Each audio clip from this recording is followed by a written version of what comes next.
I thought I'd do some unnotified inking for you.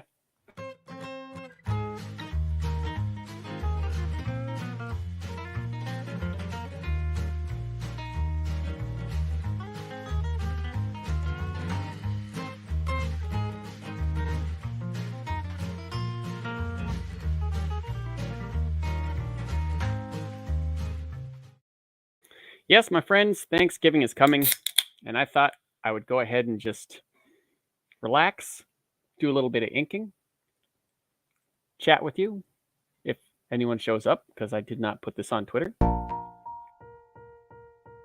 know what, let's go with the whole night driving thing. I don't know how I feel about it yet, but it's quiet. So today I was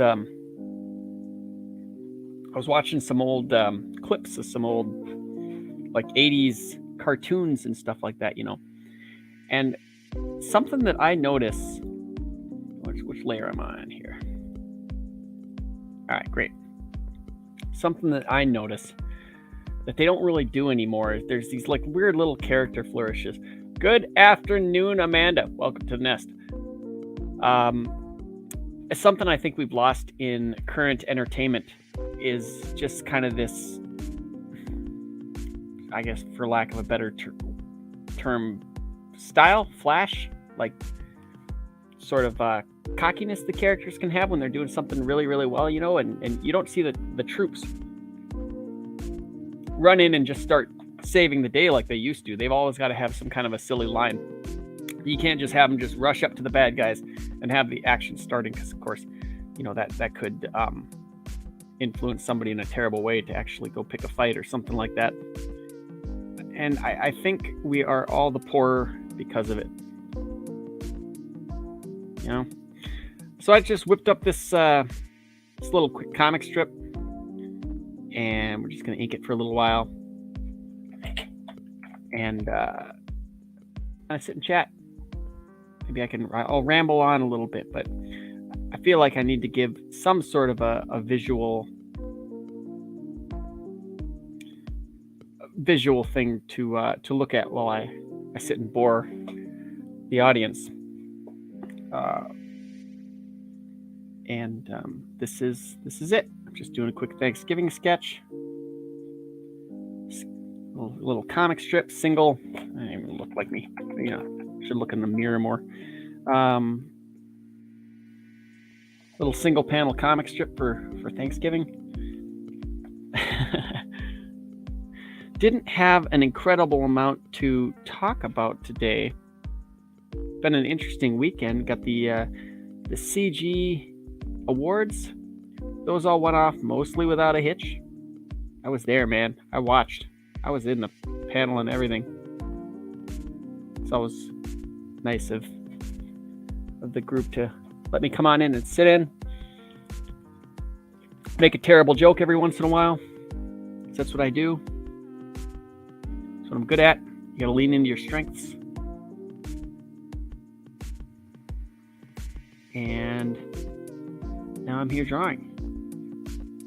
It's like a cool Story Bros situation. I was sitting there listening to a stream, and now I'm drawing, because that's the kind of life I live. I'm a rock star, and I don't care who knows it. Thank you, Amanda. I appreciate you too.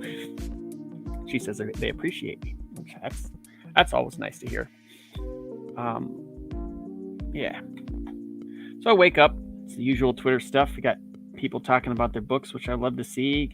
I saw some cool pages from Pete Samedi, King Cryptid, which I believe he said that's a February or March 2023 start or fulfillment. Can't wait to see that. Now see, look at this. If you just go ahead and reverse this, let me see, reverse that, you kind of see that the head's off, right? So we're gonna have to fix that. But yeah, I'm still pretty excited for crowdfunding. I don't know what's going to happen after, if people decide to leave Indiegogo. I mean, I'm sure there will be a place where most people will gonna show up, but at the same time, I can't help it but think about how, it's like the comic strip in your paper. Most of us, that looks even weirder. most of us have a fond memory of getting the Saturday or the Sunday paper, usually the Sunday paper, and getting all these comic strips to sit down and look at. So many people are going to talk about Calvin and Hobbes, or Peanuts, or I don't know, Blondie. A lot of those, Foxtrot, a lot of those classics, and there was always one spot to find them all. And now, there are still a few in the paper. It's nowhere near what it used to be. It's mostly just like the legacy guys, Garfield and those types that have been going forever. And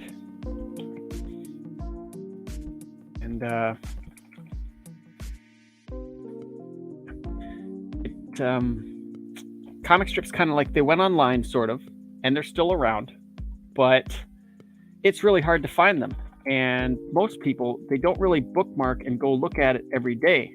They just kind of maybe see it shared on Facebook and laugh and give it a little like, and then call it a day. I mean, they're more memed than ever now, but not read as a rule, which I kind of fear myself that this little crowdfunding situation is going to kind of turn into that. You know what I mean? Like, if it's not kind of in one central place,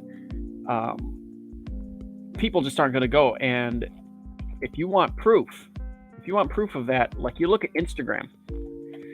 I can't tell you how many times I've had people say something like, "Oh, I've got this many thousands of people on Instagram and nobody clicks the link. They're there to curate, and that's about it." Because it's not... Little message, gotta silence my phone down. It's not...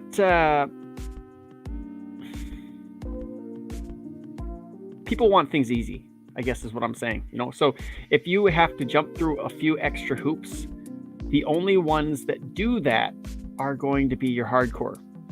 And as more things happen, as more people kind of get into different things, hardcore audiences shrink and shrink and shrink. Sometimes they become more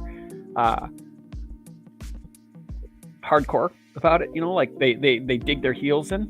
But then, if the community dries up, then and there's nobody to really talk to, well, that hardcore audience, typically they may keep their collection and stuff like that for later, but they typically move on to something else so they can be hardcore and whatever their second choice is, so they have something to talk to people with. So that's what I'm a little worried about. Everybody saying like, "Oh, I'm going to go to a new crowdfunding platform. I'm going to go to Peep. Welcome to the Nest. Great to see you. I'm going to go to a new..." Everybody's talking about either developing their own platforms or moving to something else, not Kickstarter, Indiegogo. And I don't know if I'd say I'm skeptical, but I'm certainly not 100% sure that it's going to turn out like people think. And then there's the others that are sticking with Indiegogo until they're asked to leave. I've certainly heard Bancroft talk about that, which I think most people, not everybody, mind you, but most people are happy to stay as long as the creators are there and they have access to their books. But it's tough to say because a lot of CG was formed on boycott, basically. Like, first they talked about how they wanted different stories, and then when that didn't happen, they moved on to something else. Now, what happens when you say, "You know what, we're gonna stay with Indiegogo," and the vast majority of the people say, "I love you, but I can't support Indiegogo"? Do you move on, or do they? Michael of St. Joseph, welcome to the Nest. 0 is my number 1. Oh, that's very sweet. Thank you. Look at that. Number 1 what? Now I'm suspicious. Peep says my own website is the way forward. Yeah. And I'll be interested to see if that works. Yeah. Peeps saying it's probably best to have the book already done and just sell as you go. Hey, Mrs. Good Stuff, welcome to the nest. But then again, I mean, you know, I just personally wonder, like, if you get an ever expanding roster of people, and I'm not just talking about, you know, comicsgate.org. Although that, I think, see here. Oop. There you go. Comicsgate.org. I think helps. This can help because, you know, you've got all these people and they've each got their books and you can bring them to a landing page. I think that this is a step in the right direction. Keeping this going and people aware of it, and then having your own site linked up to this could really help. But it's a situation where that's kind of got to get out there. And yes, people need to be able to get the books done, whether or not it's saving up. Oh, who knows? Maybe you have to start with crowdfunding and then save up for that to continue to do the books. Hey, Tank Fair, welcome to the nest. Good to see you. Because that's the situation you're in, right? You either, as a creator, you either save your money and put it out and hope people buy it, or you try to do a crowdfunding platform and hope somebody, backs it. You know, you either save up a long time or you hope it'll all come to you at once. Amanda says, well, I could argue that showing progress is a good thing to help worth the hype of your book. But why? Yeah, the wait with no updates. Suck monkeys. Aggregators are the way, I think. Anyways, everyone's saying hello. I love it. Just a happy, friendly group. Let's make this brush extra big.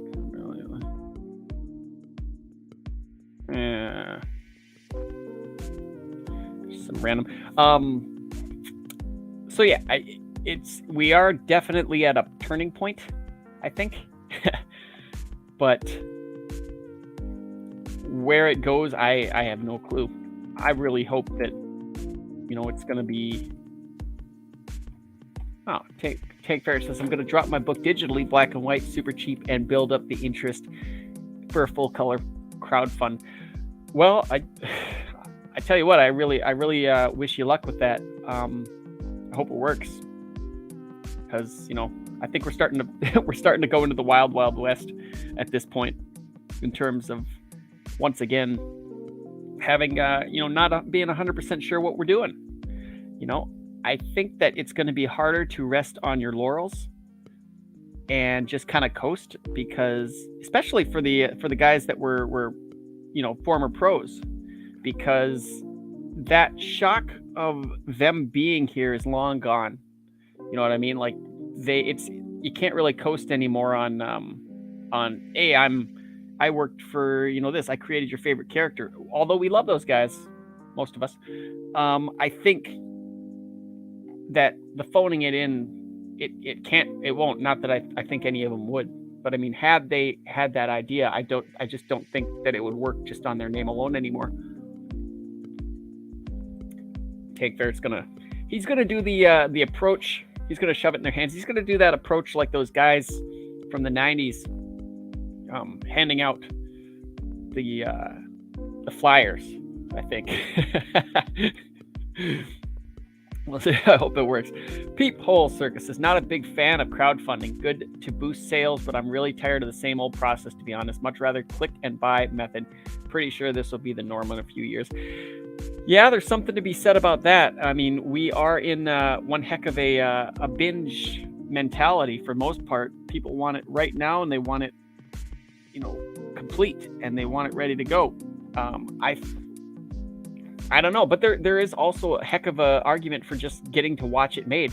Now, I would say, Amanda says, would that work? I'm a reader versus an art appreciator. So once I read it, I'm not sure I would pay for another copy. Maybe more likely on board for 2, right? That makes sense.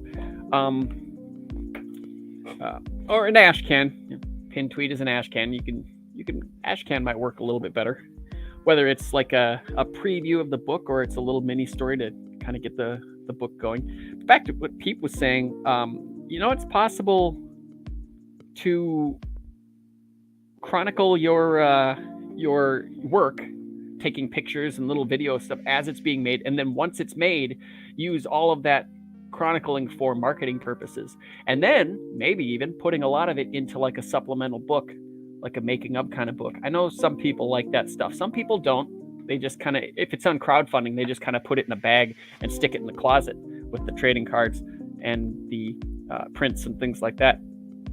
But others, really like the making of stuff. So I could see it either way, being almost like a supplemental sort of situation. And then, of course, there are those people that just really don't care how it's made. They just want the book, not the extra cards and the things like that. So, it's not unheard of. I've certainly heard of people waiting until after the crowdfund campaign to get the book, just because they didn't want all the trading cards and stuff that sit and pile up. If you can believe it, which I'm sure you can. After a while, that stuff, if you're not really a collector of those little things, it kind of becomes a bit of a nuisance, because you're not a card collector. You're not you can use them as bookmarks, I suppose. The trading cards, if you're not really into that kind of thing, bookmarks work, especially if you're like me and you read like 2 or 3 books at a time, a few pages of one, put it down, go do something else. I'm in the mood for this book. Sometimes I'll do that. Tank Ferret says it's a Google Drive link with a full history of production. One can see the latest version and or previous versions preview. Download. See, there you go. But I think it also could be measured if the book's a success. People are naturally going to want to know more about it. Like if it's one of those things where I think if somebody's out there giving advice on how to make a book and they've never made a book, it's going to be easier to listen to somebody that's not only made a book but had success making the book, that you'll want to learn more about their stuff. Not to say you want to ignore the other guys, because they might have some good information, but I feel like most people think it's easier to listen to somebody that's had a lot of experience versus somebody that just kind of comes up and says, no, this is what you do, when they've never done anything about it, never proven themselves. People Circus says less bloat toys. Not Huss tat for the sake of tat. But I give the first part is at least. I kind of wonder how long, because I believe I had an older poll talking about like what was your favorite thing from crowdfunding. A lot of people like the trading cards and bookmarks, or magnets, Amanda. But I do find that there are quite a few people that it's just kind of like a nuisance, and the waiting to get a book is, for some, you got people like Billy Tucci that usually launch when it's done, and you got to wait like 6-8 months, which isn't, as far as publishing goes, it's not out of the ordinary in terms of like announcing something and then waiting for a few months for it to be printed, because they do have that time to get everything ready to go, and so they use that time to hype, they use that time to market and to get people interested in it. But I kind of wonder how it would work backwards. If you go ahead and I put the background on though. That's okay. That's all right. I'm not going to color this one.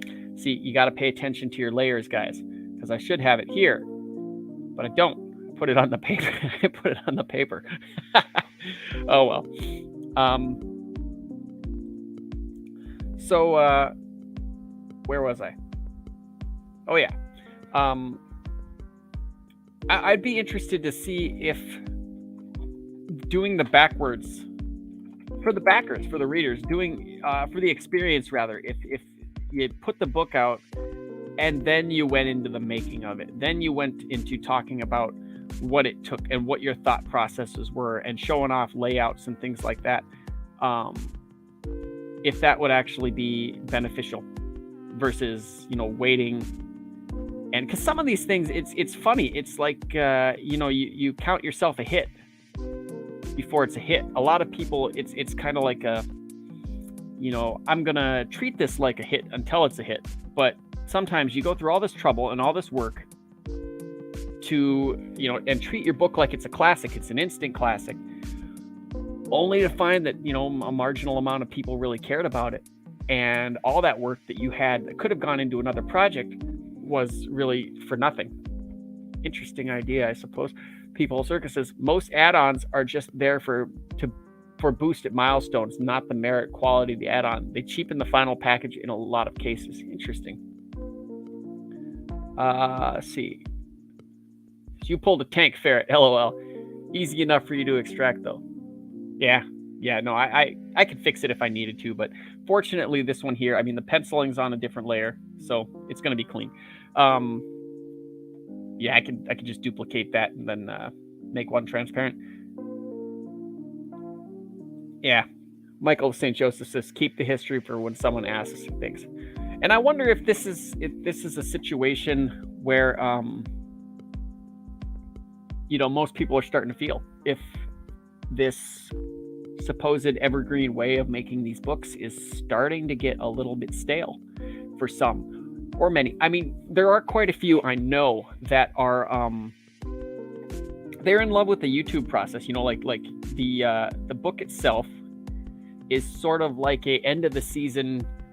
Like when a show is going, and once it's done, inevitably, usually it gets put on DVD or Blu-ray, right? And you buy it so you can have it for your collection.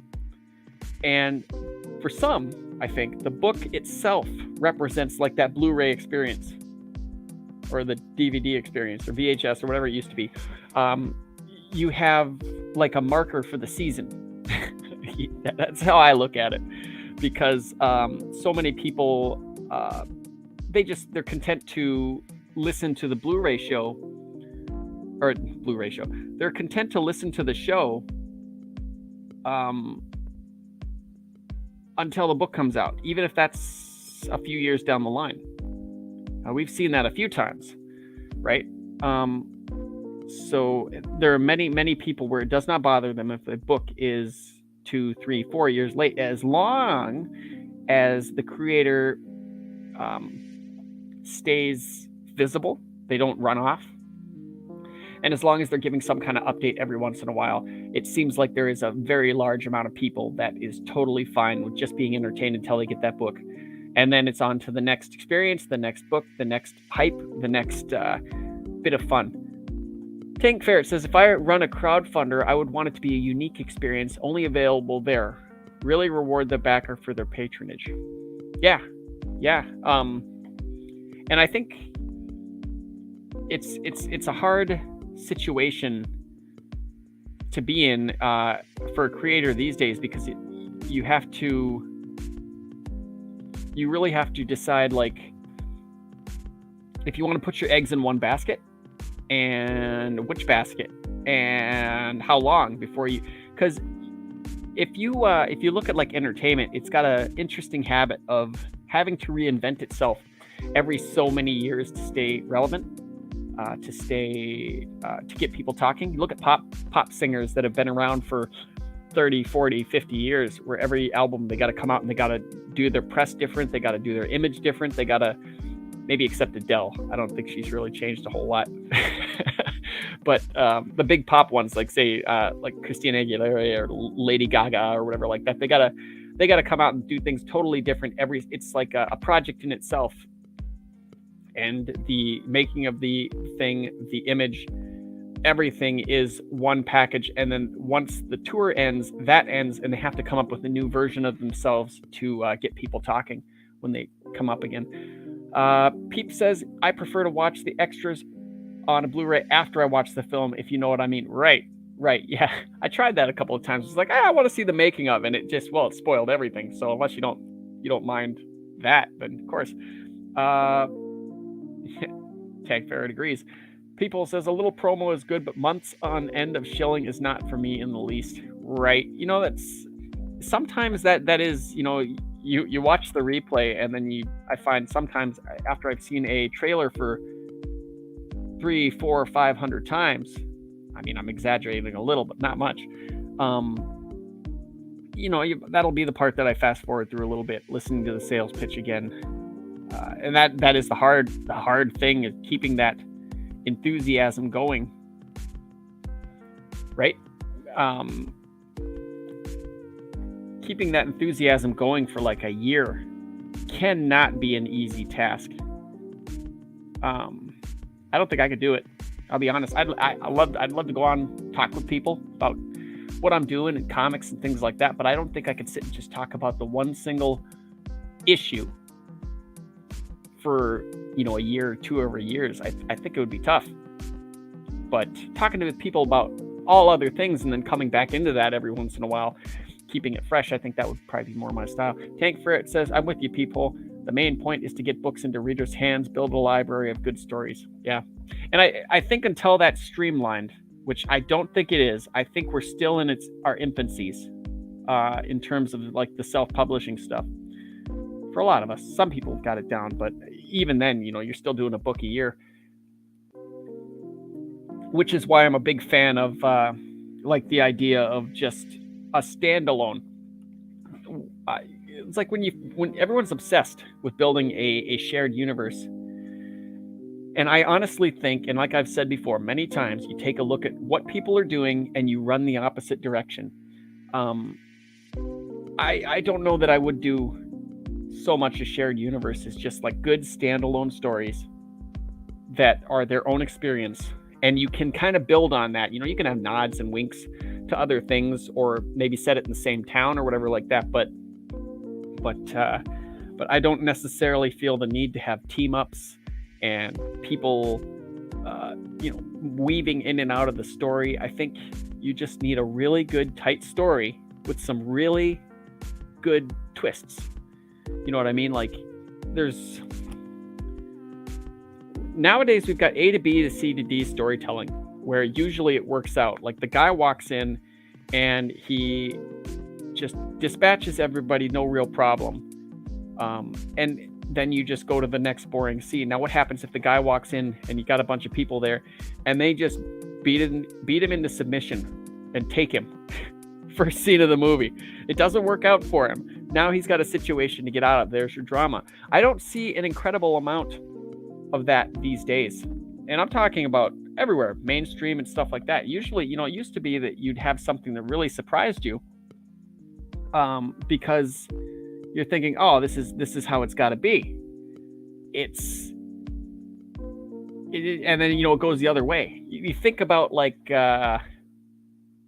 my wife and I, we were just watching The Professional last night. We haven't finished it yet. She's never seen it. Leon the Professional. And right in the first beginning, Gary Oldman, if you've seen this movie, you know what I'm talking about. Gary Oldman's listening to his music, and the guy says, hey, he says he didn't mess with drugs.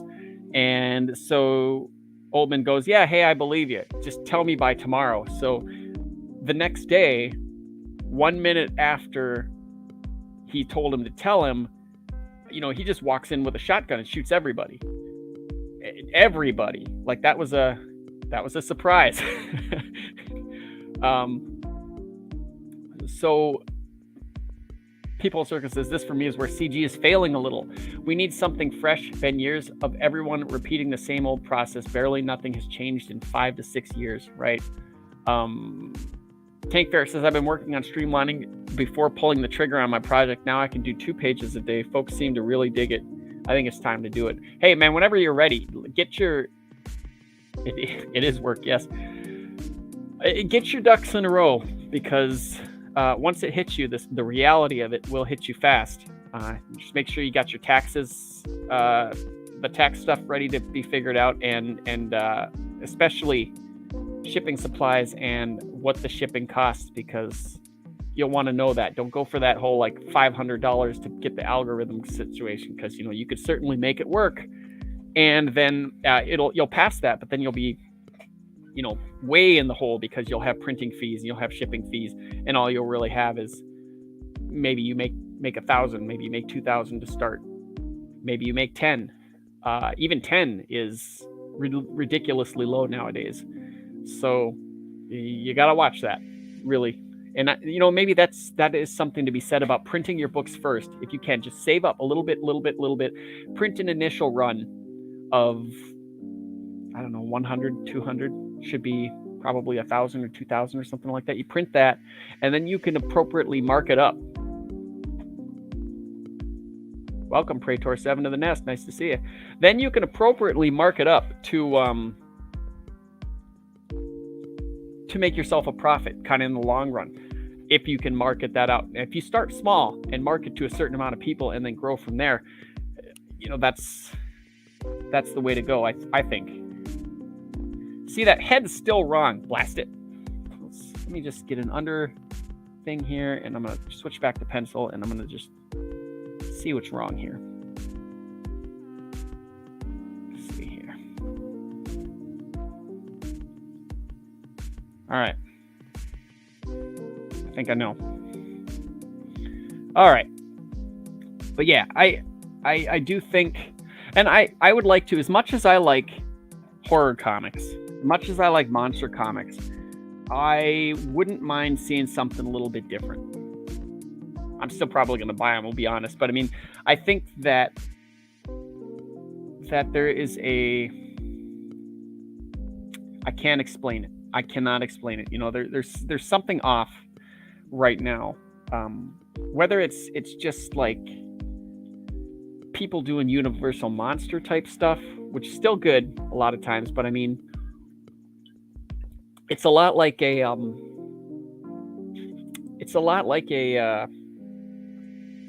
homage cover. It can look beautiful, but at the end of the day, it's still somebody else's stuff that you're kind of building on, versus doing something a little bit different, little creative. I would prefer just to see that difference, that creativity, and just like leave the tribute covers and stuff like that to just for fun. Like, hey, I did this for fun. You maybe can sell that off or something. But I think in terms of official stuff, I never cared to see tribute covers in official campaigns and things like that. Not personally. And it's nothing wrong with them, and they're usually done by great artists doing a great job. But I prefer to see what the artists can do with their own stuff. Again, that's just me. Tank Ferret said forwards, not backwards. Upwards, not forwards.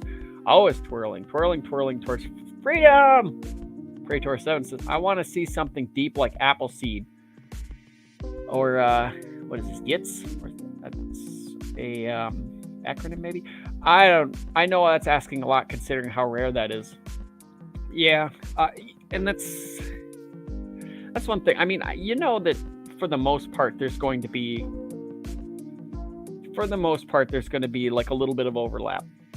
But taking an element of something, oh, gotcha, Ghost in the Shell. Yeah, I should have known. But even so, like what, after, was that before or after Akira? Because a lot of that cyberpunk kind of all came at the same time with the anime. But nevertheless, I don't know.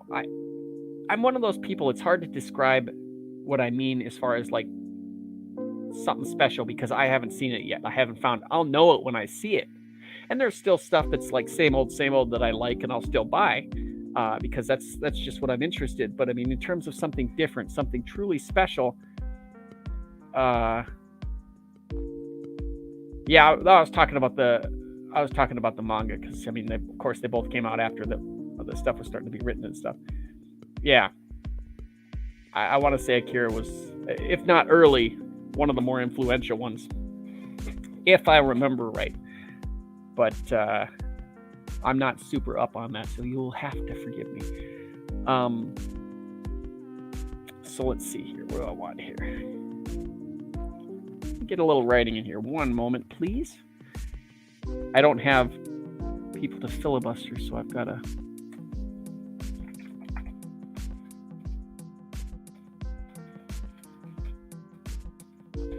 What are you looking so shocked for? This was one of those F2 human birds. It's totally fine. Yeah, that'll work. Let's get that in more of a bubble-friendly, balloon-friendly situation. And I'm going to move this around. Say, you seeing how I let her? Let's go round the balloon. Let's go. Maybe a little big on the top. That's not so bad. Give me that balloon tail. There we go. Look at that. All right. You know, I've seen the Akira manga. I mean, I've seen the show, and I thought about it's long. It's like, what, 2,400 pages, something, heck of a time commitment. I've got Domu from the same creator, and that's a nice brisk couple hundred pages. This was the one put out by Dark Horse, so it's been flipped and everything like that, but nevertheless. Let's see here. People says, my next project, Heft, will be totally different than any other CG project. I'm giving absolutely nothing away, though. Don't give a hoot if it will harm sales. Much rather the project is cool. I'm looking forward to it. If that's something that you've shown a couple of pictures of, I want to say in the past, it looked really cool. So I'll be waiting. I'll be watching, peep. I'll be looking. I already got one thing from you, and I was impressed with it, so you're all right by me. Okay, so what do we got here? Is this a layer? That's that layer. Is this a layer? That's that layer. Is this a layer? That's a useless layer. We don't need it. Actually, you know what? What I'm going to do, here's what I'm going to do. I'm going to merge this with this, right? This is my problem-solving skills now. I'm going to duplicate this layer, and I'm going to make this multiply. Bam, solved. Now I'm going to put something under here. Do a little bit of color, right? Tiny bit. Let's see how this works. Perfect. There we go. We fixed it.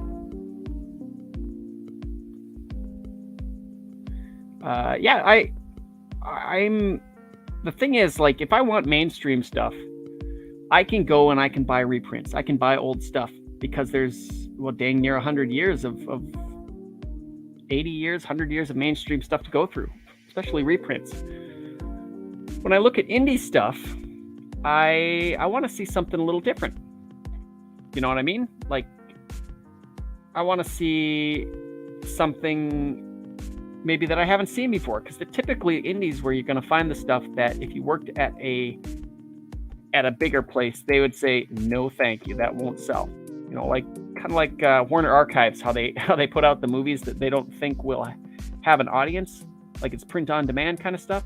And a lot of those movies are really great. That's kind of where I am. Peep says he has keys missing on his laptop. Oh, excuse the typos. Gotcha. Understood. Forgiven. Not that I'm a huge typo corrector anyways, because my goodness, I have that habit of like typing faster than I think. So I hit send and it's like, oh, shoot, made a mistake. That's okay with me. Yeah. You know what? Actually, I think I'm going to do something different here. All right. So I'm going to go this, right? And we're going to take that, and then we're going to, let's cut out me. Yeah. But there's, you know, the thing that I'm really thankful for Comicsgate and for crowdfunding is just the fact that every single day there's something to think about. You know, like there's, whether it's how somebody was on stream and what you think of it, or a book that you read, or somebody asks some kind of a question and you're just kind of thinking about that all day. It really is a nice distraction from certain parts of life. Tank Ferret says, I'm bringing a new subgenre. I call it pre-cyberpunk. Take a roller coaster of a ride from society as we know it into a dystopic future. Pre-cyberpunk. Wouldn't that be just kind of punk? Like before they got the cyber? I'm kidding. Yeah. I think for me, I don't know what I think I'd like to do. Just the older I get, the more I like mixes of stuff. I know a lot of people, they like slight mixes. You know what I mean? Like if you go sci-fi, if you just go straight sci-fi, it's very philosophical. It's very thoughty. But then you mix it with something else: sci-fi horror, sci-fi action, sci-fi comedy. Typically you get some pretty special stuff. So I don't typically like to go myself too hard to the mat for any specific type. Same thing with music. I think when it gets too extreme into a certain direction, I just kind of tap out. That's me. That's what I like. But I don't know. I'm still waiting to see. I've backed a lot of great books, and I've had a lot of great experiences with them. And I flipped through them after reading them for like some experience or some inspiration and whatnot. But I'm not sure how many I've really, and that could change tomorrow, how much I've really super fell in love with. In terms of like, this is going to be on my desk 100% for inspiration purposes. I don't know. I'd have to look through my stack again, but at the same time, all these writers and artists are kind of just getting going, and like with every first movie, the exposition process is a little painful. It's needed, but it's really hard to find a way to work that kind of stuff in such a way that it's interesting and helps not break what's going on. So I got to give people the benefit of the doubt, because they're all in their setup phase, right? All in their setup phase. So let's see here. Peep agrees with me. That's awesome. Tank says, how's that saying go? Some centuries, only a few years of progress may happen. In some years, centuries of progress happens. Well, that's certainly true. My book series is just really good sci-fi. Awesome. Yeah. But I do think one thing that I notice with the indies is they tend to, and this is across the entirety of the indie universe, they tend to wear a lot of their influences on their sleeve, or they just go ahead and say, you know what, I want a Batman, but I don't want Batman. So they just create something that's very, very close to Batman, so they can tell Batman stories. And a lot of times I notice a lot of the characters are typically one note, and they're only there for that story, and they're never going to use them again, but they want to have it as part of a shared universe situation. And I do think that's a short sight in this problem, I guess. And that's typically something that comes from new creators. It's not their fault. I'm not blaming anybody, but that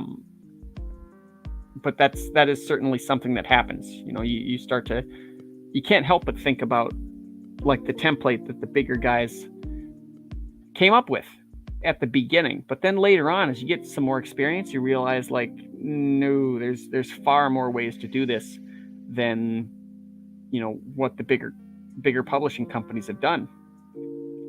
Now, it's not always as successful, but what the cool thing is with indie stuff is you don't need to make as much money to be a success if it's just you, versus those companies that they have to make a lot of money because they've got a lot of different people to pay, in terms of all the little divisions and things like that, especially with comics. When, like you take a regular comic that takes 4 or 5 people to work on it, and you're only doing it with 1 to 2.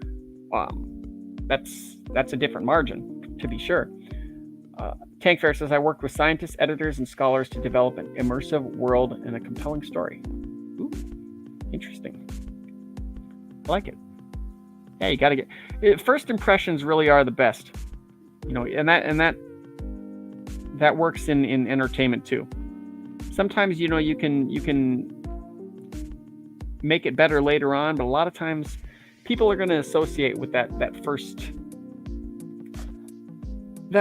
go around and what they see. It takes a lot to change somebody's mind. Not saying it can't, but it certainly does take a lot. And by the way, so you guys know, I won't be having my own award show. Just in case anybody was wondering, because no, I'm good. It kind of made me laugh after the awards Vanessa put on. All these little tiny, Mark Polton's got one going, and I think John was talking about doing an award show, and it made me laugh a little bit. We don't need to paint that. Give it a little soft edge. Why not? No, it's cheesy. Let's just, hey, what? We'll take this, make it blue. Not quite. Yeah, that's it. Sorry, just lost my train of thought for a second. Let's see here. Forgive me if I'm rambling. I'm running on 2 hours of sleep. Boy, what you doing up? Get yourself some sleep, unless you're like at your job or you're something like that. Then in that case, be careful. Jules Verne said something to the effect of, I'm not a scientist, but I do talk to them to make my stories better. Yeah, why not? Find people that know about what you're doing and then help them make it better. Though I don't think the things need to be necessarily grounded in realism. I think as far as comics are concerned, making things more realistic, more real world accurate, or so that you can get it made into a movie easier, I think that's hurt comics beyond repair. Personally. Oh, I'm in Dadland. I understood. Salute to you. I do think that, when you look back at the 80s and before comics we loved, and to an extent the 90s, they did comics as a comic book language, right? It was something that you needed to understand. And now I think, what was it? The Ground Zero, I think, was the Ultimates, I'd heard. Right? That's when comic books became way more cinematic. They became way more grounded in reality. They became way more like Netflix pitches. And I think that is part of the reason that American comics suffered a little bit. And maybe even especially American comics, trying to ground us all into reality. I don't think comics should be all grounded in reality. I don't think costumes necessarily need to look like they exist in real life, or they're easily cosplayable. I think they should be able to be a little bit outlandish. And if you can I don't know, set up a set of rules for your world, and if you stick to those rules and you don't violate them, and you treat the world seriously enough, then I think the reader's going to buy it, hook, line, and sinker. I don't think you need to make it realistic, because I think there are too dang many story opportunities that are being thrown out the window because, that wouldn't happen in real life. It's a comic book, for goodness sake. Let it happen. That's what I say. That's I don't know if that's in a popular opinion or not, but I truly think that comic books need to get a little bit more outlandish and stop trying to mimic TV and movies. Stop trying to be something that, you've got to bring down the comic book world so that it could be budgetable. Go crazy. Go nuts. Create new stuff. I miss crap science. You know what I mean? Like the stuff that we love, we know would never be scientifically possible.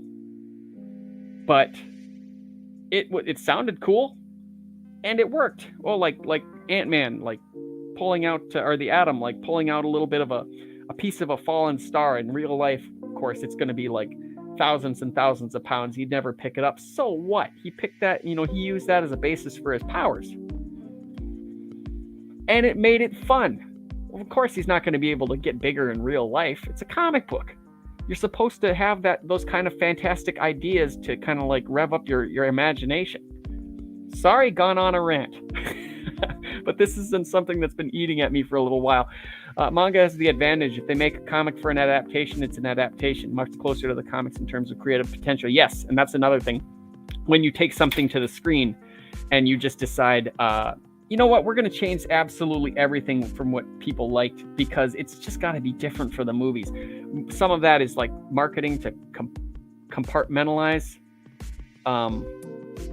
so that they can market it different, like they can have it separate in the company.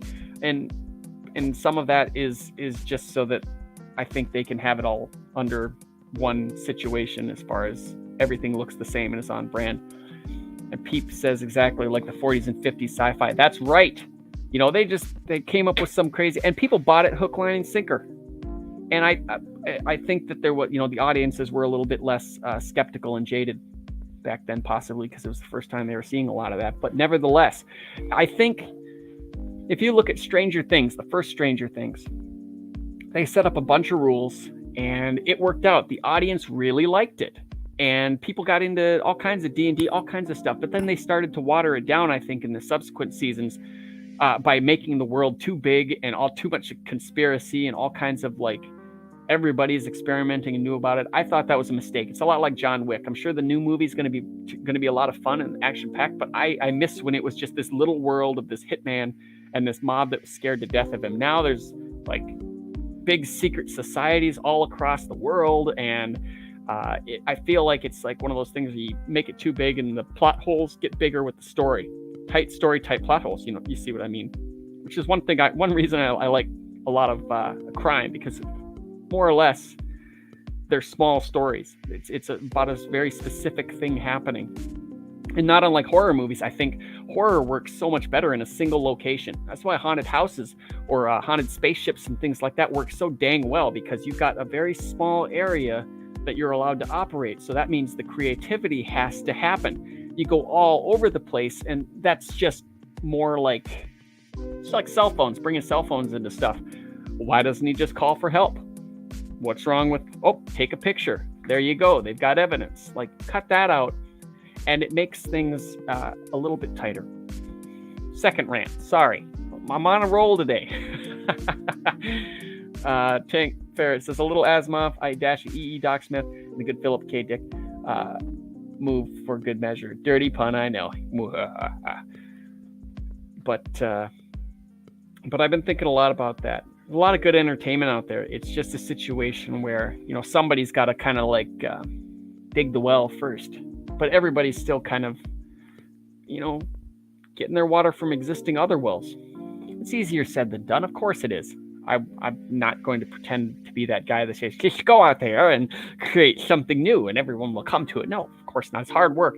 And a lot of times when something's new comes out, it's going to see pushback because it's not what geeks and nerds are used to. Happens all the time. Just watch when you get somebody that changes, I suppose Doctor Who's a great example, right? You've got big fans of a certain doctor, and then it changes, and it's like, I don't like this doctor. He's not the doctor I like. He's not my doctor. And then you go a couple of doctors down, and you realize, hey, I like that other doctor too, because you got used to him, right? That's one of many examples, but I feel like maybe not so much the newer stuff. I don't keep up with Doctor Who, but from what I understand, most people don't now either. Hey, Peephole Circus says, as long as you're authentic, not cynical, then it'll work. Sincerity does go a long way these days. The last two. Right. Yep, see, Tank Ferret agrees with that too. So this has been my weird soapbox. I do like talking about this stuff. I've been really analyzing not so much manga itself, but the the practices, the business practices, and what makes it so special. Because I mean, I don't see a reason European or English or American comics couldn't do that same thing, couldn't follow that same kind of model and dedication and get kids going crazy. The other day I was in a store and I saw this little girl and her friend or her sister or whatever, they're kind of rushing to the book section and they yell, or one of them not yells but says like, they have manga here, I know it. You know, like I haven't seen that kind of excitement for comics in decades. In terms of the others, you know, like the American stuff like that, you don't see it, because with the exception of Dogman or the Scholastic stuff, because they're marketing to that voracious reader. And one thing I do notice about manga is it does have all complete tiers: little kid stuff, teen stuff, preteen stuff, adult stuff, very adult stuff. They've got no matter what age, you're covered. And that's something American comics just doesn't do. They get, what would it be, 18 to 35, maybe. And then there's like the 8-year-olds. You go like 8 to 10, big gap, 18 to 35. And then, well, the people that are 35 to 40, 35 to 80, they're reading old stuff. They're reading reprints. And that gap, that 12 to 18 gap, that's where people kind of become who they're going to be. I mean, as far as interests go, that's when they're the most voracious. The 20s, I think, is when you really solidify who you're going to be for your 30s and up. But when you're looking at entertainment stuff, you like stuff you're really obsessed about, I think that teenage area, that's where they want to get a lot of stuff, and they cement some of those habits of collecting or not collecting. And if comics aren't there, they're replaced by games, they're replaced by movies, or if they go on to do carpentry or camping or like survivalist stuff or whatever like that. I think that's that critical, crucial time that has been ignored by everybody but manga and Scholastic. They know exactly what they're doing. And I think that analyzing that, not so much the content, I don't necessarily know if it's the content, although their fearlessness in what they put out certainly could be looked at. But they also have weekly stuff to really get their finger on the pulse of what people like. They put it out weekly, and people read it, and they ask, hey, what'd you like? What'd you like the most? What'd you like the least? People say, oh, we love this stuff. That continues. We didn't like this so much. Gets cut. Next. Who's next? And then, oh my gosh, this is amazing. So then people really love this, starts going to series, starts going to books, starts going to, anime, going around the world, getting translated. See, it's going to take a long time, but I think we can get there. Peep says, oversaturated market. Why would a kid read a book in the age of TikTok when you can stream the same superhero stories on your phone? And that's true. You got to somehow... Manga's, well, I think like you said, being authentic. Manga's always been authentic in terms of they're a book publisher. That's what they do. It's not to get a stepping stone to something else. It is very much to publish books. And Marvel and DC used to be that way until they got bought by these big companies and became like little pieces, cogs in the wheel. Like, you're here to make something for us to make shirts and toys, and cartoons and movies and serial tie-ins and licensable product too. Tank Fair says, games, I have those coming too. Just got translations and distribution. That's kind of cool. Nice. Diversifying. So, well, we covered a lot here. I got to save this and pop this up on Twitter. I hope you guys have a happy Thanksgiving if you celebrate. If not, this Thursday, I hope you just have a big dinner, celebrate the day with family, friends. Have a wonderful week. And of course, I'll be on Twitter and stuff like that. And sometimes I go on these few shows and things like that people have me on, like Vanessa's show, and sometimes Breaking Rad, and every once in a while CGUK whenever they go up and down. But I'm around. You can find me. I suppose I'm supposed to say, hey, like, subscribe, all that stuff. But I know you guys. you you know what to do. If you like something like a video, you hit like usually. I think. I don't know. But I've been rambling on for a good long time. And that's usually just stalling so that I can get the appropriate stuff going. And by that, I mean